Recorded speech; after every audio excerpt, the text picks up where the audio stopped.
Hello दोस्तों, स्वागत है आप सभी का आपके अपने इस यूट्यूब चैनल पे। दोस्तों आज एक और वैकेंसी के बारे में हम जानने वाले हैं। ये वैकेंसी निकाली गई है एम्स से, बहुत बड़े इंस्टीट्यूट से ये वैकेंसी निकाली गई है। यहाँ पे आप अपनी स्क्रीन के ऊपर देख सकते हैं, all India institute of medical science Bhopal के एम्स से ये वैकेंसी निकाली गई है, जिसके बारे में आपको कंप्लीट इन्फॉर्मेशन देने वाला हूँ।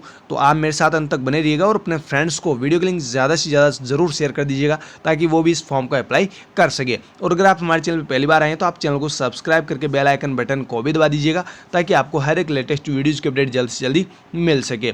देखिए यहाँ पे ये एडवर्टाइजमेंट निकाला गया, इसमें डायरेक्ट रिक्रूटमेंट बेसिस पे यहाँ पे सिलेक्शन लिया जाएगा। मतलब अगर नंबर ज़्यादा होते हैं स्टूडेंट्स के, मान लीजिए कि 1500 फॉर्म से ज़्यादा या फिर मतलब 1000 से ज़्यादा कैंडिडेट्स अगर फॉर्म अप्लाई कर देते हैं तो फिर आपका एग्ज़ाम ही होगा। अगर यहाँ पे पोस्ट मान लीजिए कि 35 या 33 के समथिंग पोस्ट निकाली गया और यहाँ पे 50 या 100 या 150 ऐसे कुछ फॉर्म लगते हैं, तो आपका इंटरव्यू के बेसिस पे सिलेक्शन होगा।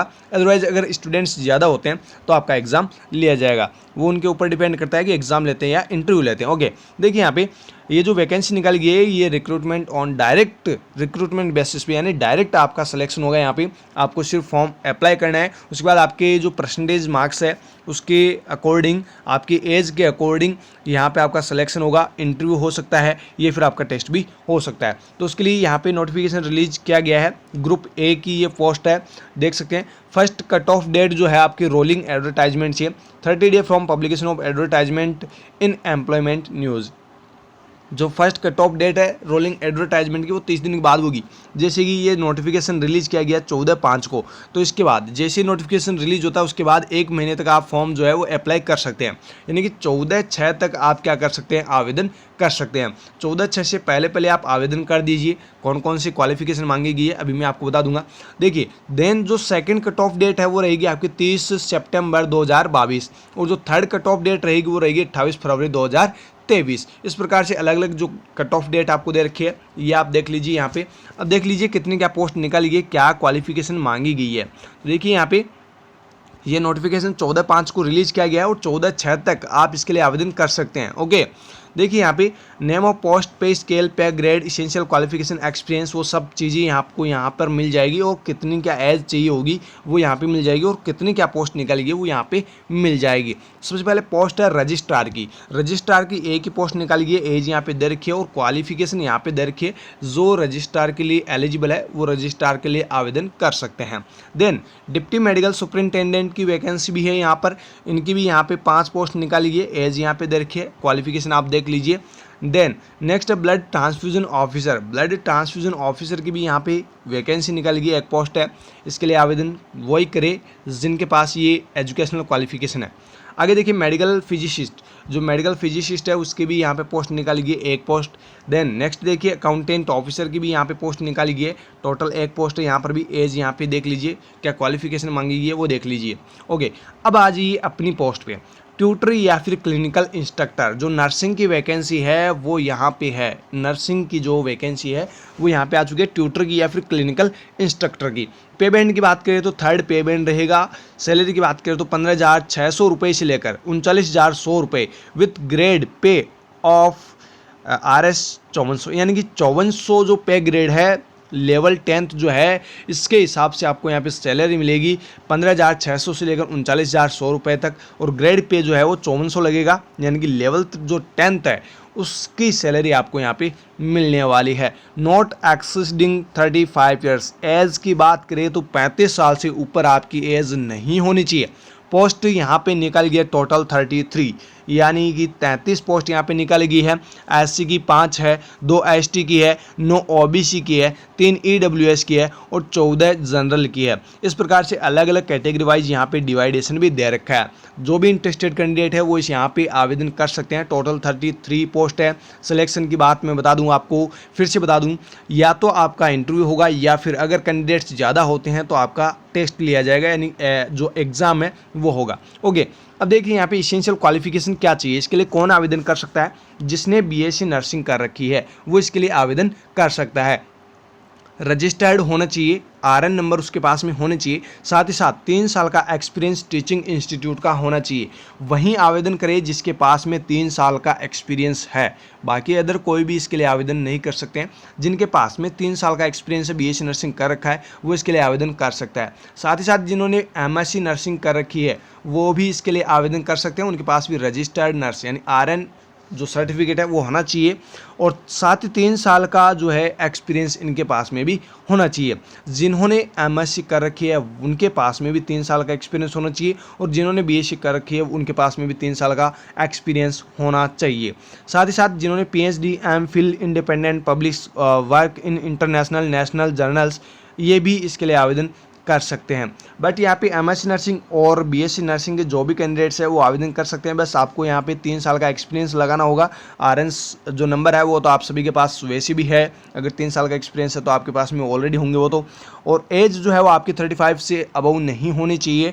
और 33 पोस्ट यहाँ पे टोटल निकाली गई है, 5 SC, 2 ST, 9 OBC की और 3 AWS, 14 जनरल की। इस प्रकार से यहाँ पे पोस्ट डिवाइडेशन भी दे रखा है। तो अभी यहाँ पे कुछ नोट्स दे रखे हैं, वो भी देख लेते हैं कि क्या है।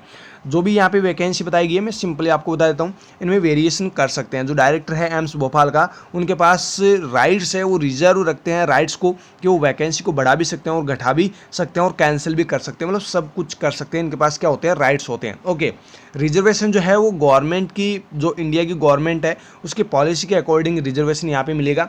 साथ ही साथ जो कट ऑफ डेट है, डिटरमाइन द एज लिमिट, जो आपके कट ऑफ डेट रहेगी वो देखिए, determine the maximum age limit essential qualification experience will be the last date of submission of online application, that is 30 days from publication of employment news. यानी जो आपको यहाँ पे ऑनलाइन एप्लीकेशन फॉर्म भरना है उसके बाद जो आपकी मैक्सिमम एज लिमिट रहेगी, एसेंशियल जो क्वालिफिकेशन रहेगी, जो आपका एक्सपीरियंस रहेगा, उसी के अकॉर्डिंग आपकी कट ऑफ डेट जो है वो रिलीज की जाएगी। ओके, देन नेक्स्ट देखिए द पीरियड ऑफ एक्सपीरियंस। जो आपका एक्सपीरियंस है वो एक प्रिस्क्राइब्ड एसेंशियल जो क्वालिफिकेशन है वो एक अच्छे से फॉर्मेट में होना चाहिए। जो आपका एक्सपीरियंस सर्टिफिकेट है वो अच्छी कॉलेज का होना चाहिए जहाँ से आपने टीचिंग किया है, जिस कॉलेज में आपने पढ़ाया है। ओके, साथ ही साथ यहाँ पे 4% जो रिजर्वेशन है वो जो PH कैंडिडेट्स है उनको मिलने वाला है।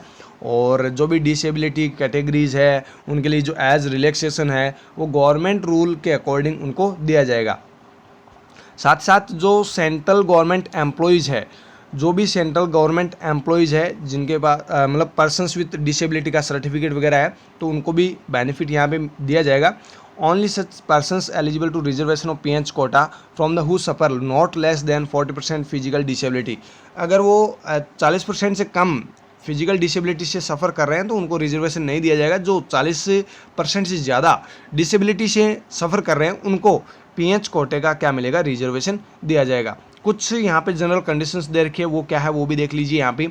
और जो भी यहाँ पे पोस्ट निकाली गई है वो एम्स जो भोपाल है वहाँ से निकाली गई। और जो पे ग्रेड जो आपका पे बैंड है, ग्रेड पे है, ये सब कुछ जो है वो आपको 7th पे स्केल की जो 7th पे कमीशन है उसके अकॉर्डिंग आपको दिया जाएगा। साथ ही साथ एप्लीकेशन प्रोसेस की बात करें तो सिर्फ और सिर्फ आपको ऑनलाइन फॉर्म सबमिट करना होगा। इसकी ऑफिशियल जो वेबसाइट है एम्स भोपाल www.emsbhopal.edu.in, यहाँ पर जाकर आपको ऑनलाइन फॉर्म सबमिट करना होगा। The link for submission of online application is respect to avoid sad post along with the relevant information will be actively shortly.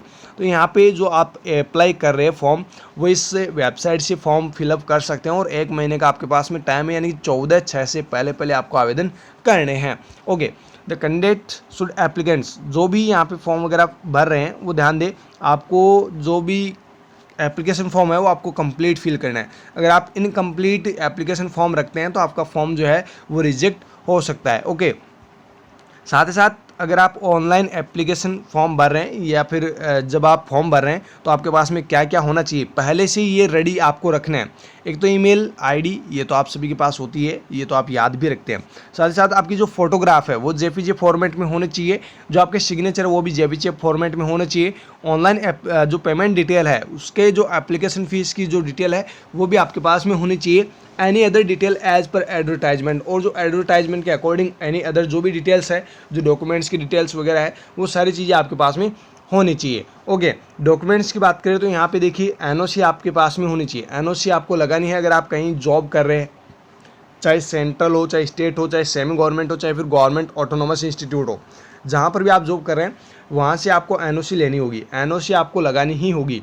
साथ साथ डिग्रीज जो भी आपकी मार्कशीट है, सर्टिफिकेट है, एज प्रूफ है, कास्ट सर्टिफिकेट है, एक्सपीरियंस सर्टिफिकेट है, वो सारे के सारे आपको साथ में लेके जाने हैं। फॉर्म आपको फिलअप करना है। और ये जो भी डॉक्यूमेंट्स यहाँ पे बताए जा रहे हैं, ये सारे डॉक्यूमेंट्स आपको इंटरव्यू के दौरान भी साथ में लेके जाने होंगे। ओके, देखिए medical council registration where your applicable, जिनके एप्लीकेबल है उनके पास मेडिकल काउंसिल का रजिस्ट्रेशन होना चाहिए।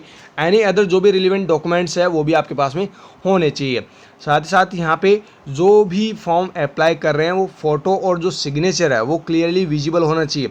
अगर वो अच्छे से आपने फिलअप नहीं किया है, सही से आपने वहाँ पे अप्लाई करते टाइम सही फ़ोटो नहीं डाली है, आपके सिग्नेचर सही दिख नहीं रहे हैं, विजिबल क्लियरली नहीं हो पा रहे हैं, तो आपका फॉर्म रिजेक्ट हो सकता है। ओके, तो अच्छे से आप सुंदर फ़ोटो लेके जाइए, अच्छे से उसको स्कैन करवाइए और सिग्नेचर भी आप अच्छे से कीजिए और उसको अपलोड कर दीजिए।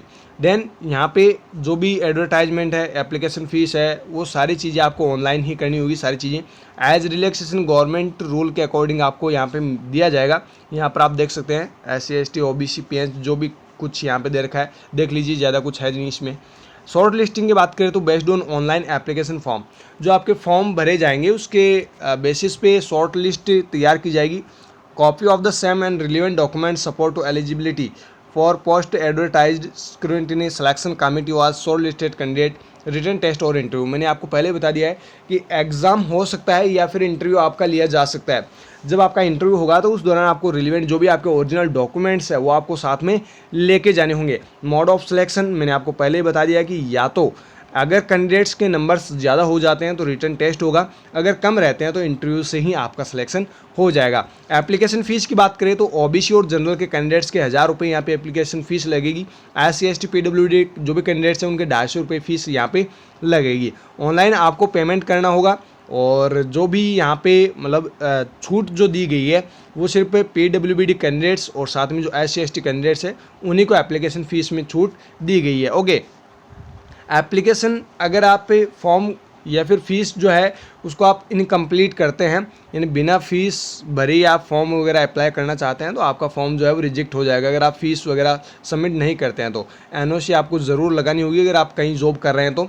साथ ही साथ जो भी एलिजिबिलिटी क्राइटेरिया है वो एलिजिबिलिटी क्राइटेरिया आपके पास कंप्लीट होना चाहिए। अगर आपके पास 3 साल का एक्सपीरियंस नहीं है, आप फॉर्म वगैरह लगा रहे हैं, 3 साल का एक्सपीरियंस हुआ ही नहीं है, तो आपके फॉर्म तो वैसे ही रिजेक्ट होगा। साथ ही साथ आपको वहाँ पे आपकी जो कैंडिडेचर है वो भी कैंसिल कर दी जाएगी। ओके, साथ ही साथ यहाँ पे जो भी डिसक्वालिफिकेशन कैंडिडेट्स होंगे उनका कैंडिडेचर कैंसिल कर दिया जाएगा और जो आपका प्रिस्क्राइब जो क्वालिफिकेशन है वो आपके पास में होनी चाहिए। अगर आपके पास क्वालिफिकेशन जो यहाँ पे मांगी गई है और वो आप कंप्लीट नहीं कर पा रहे हैं तो कैंडिडेचर वैसे आपका कैंसिल हो जाएगा। बाकी कुछ है नहीं। कोर्ट ऑफ लॉ जो भी मतलब लॉ के रिगार्डिंग जो भी है, मतलब जो रूल वगैरह है उनके बारे में यहाँ पे बता रखा है, ज़्यादा कुछ है नहीं। तो ये सारी चीज़ें आप देख लीजिए। अगर फिर भी आपको किसी पॉइंट में दिक्कत हो तो आप हमें कमेंट करके ज़रूर पूछिएगा। बाकी यहाँ पे कुछ नहीं है। तो यहाँ पे जो भी कैंडिडेट इंटरेस्टेड है वो आवेदन कर सकते हैं। टोटल पोस्ट आपको बता दी गई है। अच्छी खासी सैलरी आपको मिलेगी। 5400 पे ग्रेड यानी लेवल 10th की आपको यहाँ पे सैलरी मिलेगी। बहुत अच्छा मौका आपके पास। जो भी 3 साल से टीचिंग इंस्टीट्यूट में पढ़ा रहे हैं उनके पास बहुत ही अच्छा मौका है। दोस्तों ये थी छोटी सी इन्फॉर्मेशन, आप अपने फ्रेंड्स को ज़रूर शेयर कीजिएगा। फिर मिलेंगे दोस्तों नए वीडियो के साथ, तब तक हमारे साथ बने रहिएगा। Thank you so very much.